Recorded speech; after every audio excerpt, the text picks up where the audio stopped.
السلام عليكم من جديد في الكيز اوف ساينتفك ريسيرش كورس. معدنا النهارده مع الكيتشر 7 بتشمل شويه توبكس كده مهمه ان شاء الله هنتناولها، وهي البيتنت، براءات الاختراع، البوك شابتر، الهايبوثيسز، الفرضيات، والكونفرنسز، المؤتمرات. معاكم عبد الله الوكيل، ونبدا ان شاء الله. النهارده معدنا مع المحاضره الاخيره في الريسيرش اوبشنز، الخيارات البحثيه المختلفه. احنا كنا اتكلمنا على ريفيو ارتكلز، واتكلمنا على البيبرز، وادينا امثله، واعتقد تمام كده بالنسبه لهم. النهارده هناخد 4 توبكس الباقيين في ريسيرش اوبشنز. هناخد البيتنتس، براءة الاختراع، وازاي او ايه هي اصلا براءة الاختراع، وامتى اعملها وازاي اعملها. والبوك شابتر، فكرة ان يبقى ان انا اساهم في جزء من كتاب منشور على مستوى دولي. والهايبوثيسز، الفرضية، ونشوف كده ازاي بنعملها، ومثال بسيط كده عنها ان شاء الله. واخيرا هننتهي بالكونفرنسز او المؤتمرات، سواء محلية او دولية، وايه اهميتها، وهكذا ان شاء الله هنتكلم فيها النهارده. هنبدأ ان شاء الله بالبيتنت او البيتنتس بقى، براءات الاختراع. براءات الاختراع دي اوريدي احنا كنا قلنا ان احنا ممكن نشتغل على ريسيرش بروجكت، مشروع بحثي. المشروع البحثي ده منه نوع اسمه برايمري، والبرايمري ده فيه منه نوع اسمه بيعتمد على الاكسبيرمنتال، بيعتمد على التجارب. بخش اللاب، المعمل بتاعي، او ورشة لو احنا بنتكلم على شغل هندسي يعني، اللاب او الورشة بتاعتي، بحيث ان انا اطلع نتائج جديدة. طيب، السؤال بقى، لو النتائج بتاعتي دي applied، تطبيقية، already ممكن تبقى منتج كمان في السوق، فاحنا بنتكلم ان احنا نعمل لها بيتنت او براءة اختراع، بحيث ان محدش يعمل المنتج ده، ينفذ المنتج ده غيري، او ان انا بحفظ ان انا حق ملكية الفكرة دي معايا. فده كده البيتنت او براءة الاختراع. يهتم بموضوع البيتنت ده بشكل كبير الناس اللي مهتمة بالار 2 اي، البرانش من الريسيرش للانتربرونور شيب، من البحث العلمي لريادة الاعمال. اعتقد احنا شرحناها طبعا في شابتر 1 بالتفصيل. طيب، البيتنت دي ممكن تكون على مستوى ناشونال، محلي تبع الدولة اللي انا فيها، او مستوى انترناشونال، مستوى دولي. يعني انا محلي ممكن اعمل براءة الاختراع بتاعتي دي بحيث ان محدش ينفذ الفكرة دي غير هنا في مصر، غيري في مصر. او ان انا اعملها كمان على مستوى انترناشونال، يعني بعيدا عن الدولة بتاعتي. لو انا مثلا في مصر وحابب ان الفكرة دي محدش ياخدها كمان بره مصر في دول معينة، فبعمل براءة اختراع انترناشونال. وعشان اعملها لازم اعمل في كل دولة على حدة. تمام، انا عايز ادي برضو نفس ان البيتنت مش شرط ان انا اعمل حاجة جديدة لأول مرة تحصل في التاريخ. لا، انا ممكن اشوف تكنولوجيا واعدل عليه كموديفيكيشن، والتعديل ده ادى نتائج كانت كبيرة يعني. واحنا دايما قلنا ان الريسيرش بيعتمد على ما سبق. طيب، لو احنا اتكلمنا ده ناشونال وانترناشونال، في تمبلت معين، نموذج كده بملاه، بحكي بقى فيه الشغل بتاعي، وايه النتائج اللي انا توصلت لها، والدراسات السابقة كانت بتقول ايه. طب مليت التمبلت، بعد كده بعمل ايه؟ بروح للبيتنت اوفيس، مكتب براءات الاختراع. طبعا كل جامعة هنا عندنا في مصر، كل جامعة بيبقى ليها مكتب براءة الاختراع بتاعها. وكمان في البيتنت اوفيس الكبير بقى على مستوى مصر كلها، للناس كمان اللي هي مش في الجامعات، ده بيكون في وزارة التعليم العالي، في أكاديمية البحث العلمي، مقرها طبعا في القاهرة. طيب حلو، أنا رحت البيتنت أوفيس، هعمل إيه؟ هعمل ريجستريشن، تسجيل. طيب أنا هاخد الورق بتاعي اللي أنا مليته وأشرح فيه كل الشغل بتاعي، بروح المكتب ده، باخد إيداع أو إن أنا سجلت تسجيل براءة اختراع، بسجل.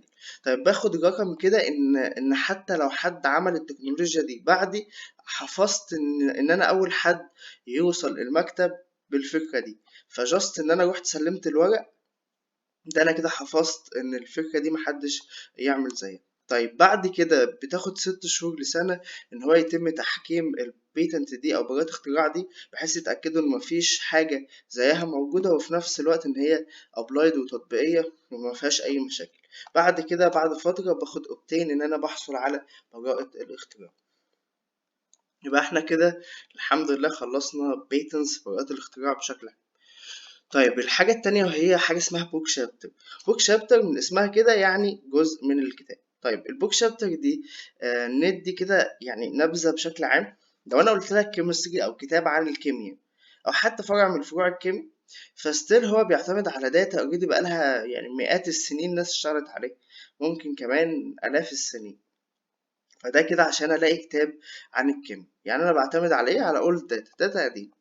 طيب لو احنا جينا في العصر الحالي وانا حد شغال بحث علمي عايز اعمل دلوقتي حالا كتاب، فهشوف كتاب في تكنولوجيا بقى متقدمة خالص وابدا اشوف الابحاث اللي اتنشرت في التكنولوجي دي بتقول ايه. وليكن مثلا النانو تكنولوجي كتكنولوجيا حديثة. النانو تكنولوجي هي علم بقاله تقريبا من 20 ل 30 سنة، فبالتالي اي بحث في النانو تكنولوجي شغال كابحاث نانو، احنا بنتكلم من خلال مثلا هعمل الدراسه بتاعتي على 20 سنه، فبالتالي هي بتعتمد على نيو داتا او داتا دي جديد. طيب فبالتالي بعتمد على داتا جديده بحيث ان انا اجمعها في كتاب واحد. لو احنا جينا نبص كده هنلاقي ان الكتاب او البوك مثلا عن نانو هو عباره عن نانو تكنولوجي، هو عباره عن كوليكشن اوف ريفيوز، مجموعه من الريفيوهات موجوده. احنا طبعا اتكلمنا على ريفيو ارتكل وانت اعتقد فهمت. فبالتالي ممكن الاقي ان الكتاب ده عباره عن 40 شابتر مكونين من 40 ريفيوز مختلفين بيتناول القضايا المختلفه للعلم ده. طيب يبقى كده collection of reviews ممكن ان انا اعمل منهم البوك بتاعي. يبقى انا المشاركة بتاعتي ممكن تكون في خلال ايه؟ خلال ان انا اشترك في بوك شابتر. تعالوا ناخد مثال عشان تفهموا بشكل افضل يعني. ده كده مثال كتاب عن النانو تكنولوجي موجود في دار نشر معين. طيب تعالوا نبص كده الكتاب بيتكلم في ايه. اول حاجه لقينا ده رقم واحد، اول شابتر او الشابتر رقم واحد ده العنوان بتاعه، بيبقى في واحد كتبه، ده كده الاسهام اللي انا بقول ان انا ممكن اكتب بوك شابتر، وكمان الريفرنسز بتكون موجوده في الكتاب او في الشابتر ده. يبقى ده كده كان اول شابتر بعنوان introduction to nanotechnology. طيب تعالوا كده نشوف تاني شابتر بيتكلم على النانو ماتيريال سينسز ومش عارف ايه. فده كده الشابتر التاني برضه بيبقى فيه كاتب مختلف او اوثر مختلف كتبه وبيحط الريفرنسز للكلام بتاعه، وهكذا بيكمل الشباتر المختلفة لغاية. تعالوا كده نشوف آخر شابتر وصل لكام. وصل لشابتر رقم 58. احنا بنتكلم في 1835 ورقة مكتوبة أو الكتاب عدد صفحاته 1835. فبالتالي البوك شابتر زي ما قلت هو collection of reviews، بشكل عام عايز يتناول علم معين بكامل تفاصيل. فده كده بالنسبة للبوك شابتر. لو احنا جينا بعد كده بقى ناخد حاجة اسمها الهايبوثيسز أو الفرضية. احنا بنتكلم ان الهايبوثيسز ان انا عندي سؤال، فرضية عندي سؤال ومش قادر ان انا اخش معمل او حاجة ان انا انفذ حاجة زي كده، سواء هي حاجة بسيطة أو حاجة يعني متعمقة. فهي اوريدي عبارة عن سؤال أنا مش عارف أنفذه على أرض الواقع. فأول حاجة ببدأ بالكويستشن بتاعي اللي أنا سألته في الفرضية دي، وأبدأ أشوف الناس قالت إيه فيما يدور حوالين الفرضية أو السؤال اللي أنا بتكلم فيه ده. طيب ونشوف الفاريبلز المختلفة، إيه العناصر اللي أنا هتناولها في الفرضية دي.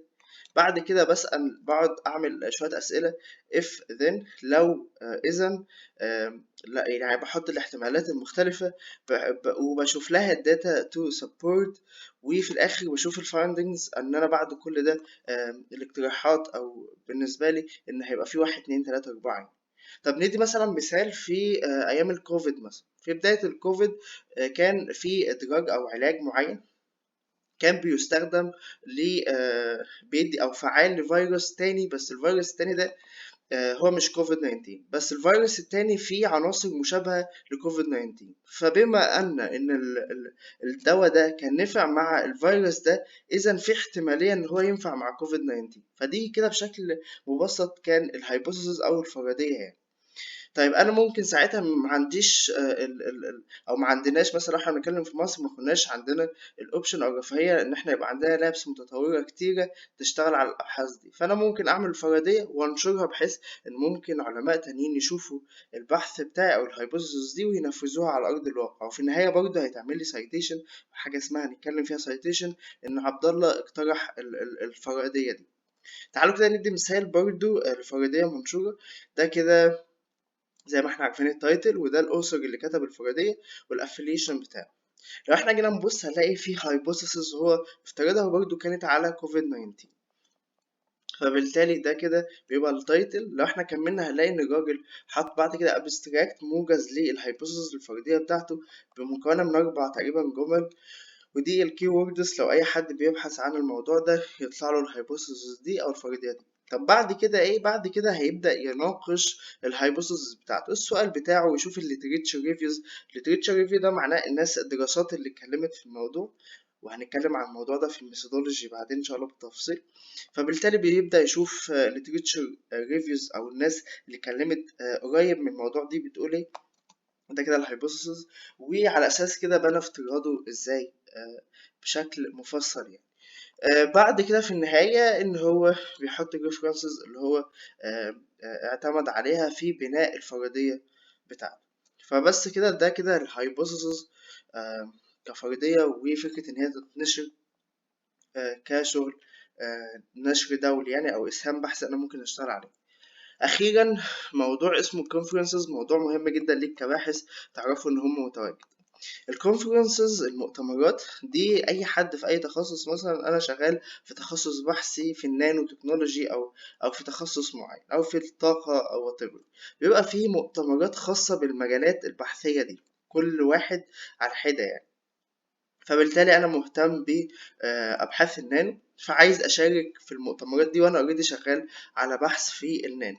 فبالتالي بروح الكونفرنسز دي عشان يبقى في ملتقى للريسيرشرز الباحثين والساينتستس العلماء اللي شغالين في المجال ده، وبينشئوا يعني كمان في الكونفرنسز كل حد بيعرض الشغل بتاعه عبارة عن إيه. فبالتالي بيبقى ملتقى ان انا اعرف كل الناس اللي حواليا شغاله على ايه. الكونفرنسز ممكن تكون ناشونال او انترناشونال، في كونفرنسز مؤتمرات على مستوى الدولي، وكمان في كونفرنسز مؤتمرات على مستوى دولي يعني، ممكن تكون في دولة غير دولتك.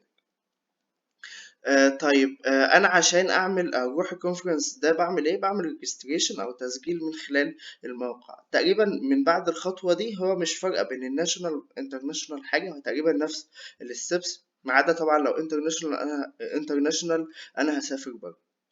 فبعمل تسجيل على الموقع من خلال ايه؟ ابستراكت موجز. الموجز ده بيكون لو انا مثلا بشتغل على بيبر او اوريجينال بيبر، موجز للشغل العملي اللي انا توصلت له، او موجز لو انا شغال على ريفيو ارتكل في مؤتمرات بتسمح بحاجه زي كده، ان انا لو شغال على اوريجينال او على ريفيو ارتكل ان انا اعمل موجز للريفيو ده وكمان اشارك بيه في المؤتمر.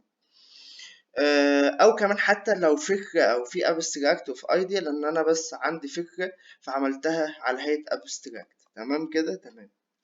اللي هي طبعا ممكن شق يعني حاجه زي الهايبوثيسيس كده.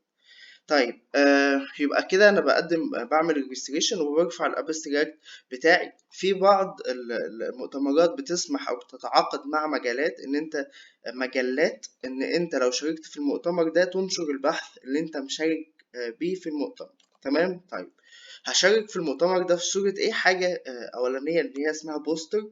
بعرض او بعمل بوستر كده، بوستر هنشوف مثال عليه دلوقتي.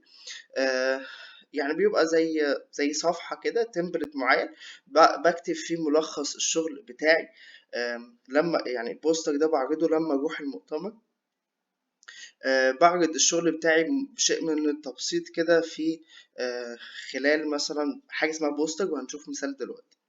اول حاجه التانية اللي هي تبقى اورال من خلال برزنتيشن، ان انا خلال الكونفرنس ده انا بيبقى ليا مده ربع ساعه بعرض برزنتيشن خلال ربع ساعة فقط. البوستر ببقى تانيني واقف في مكان مثلا معين، وبقعد ساعتين لأي حد حابب يسمع الشغل بتاعي، الشرح بتاعي. طيب ده كده بشكل عام. تعالوا ناخد مثال كده على البوستر.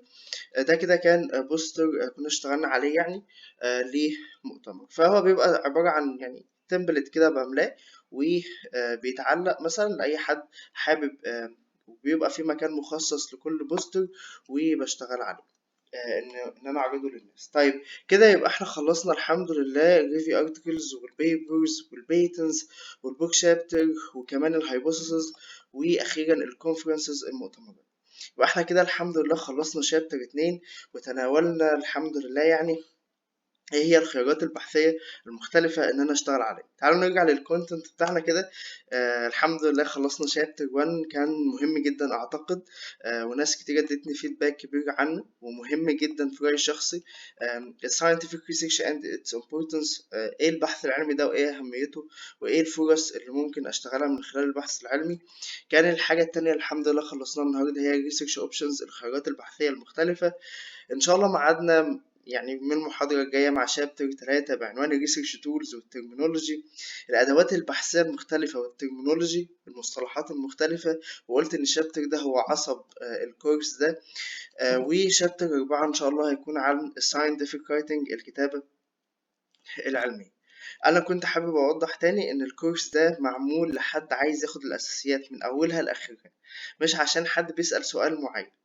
تمام. طيب اخيرا بقى ندي ان شاء الله السؤال بتاع الحلقه النهارده او المحاضره النهارده، تاسك 7، عشان تاخد السيرتيفيكيت.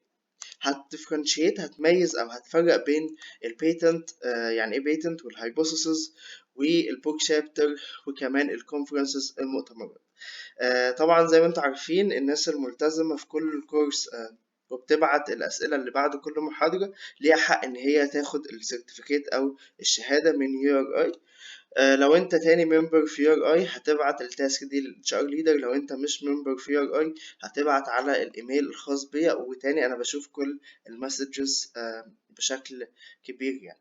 بس كده، واشوفكم بقى ان شاء الله في الشابتر رقم 3 المحاضرة الجاية.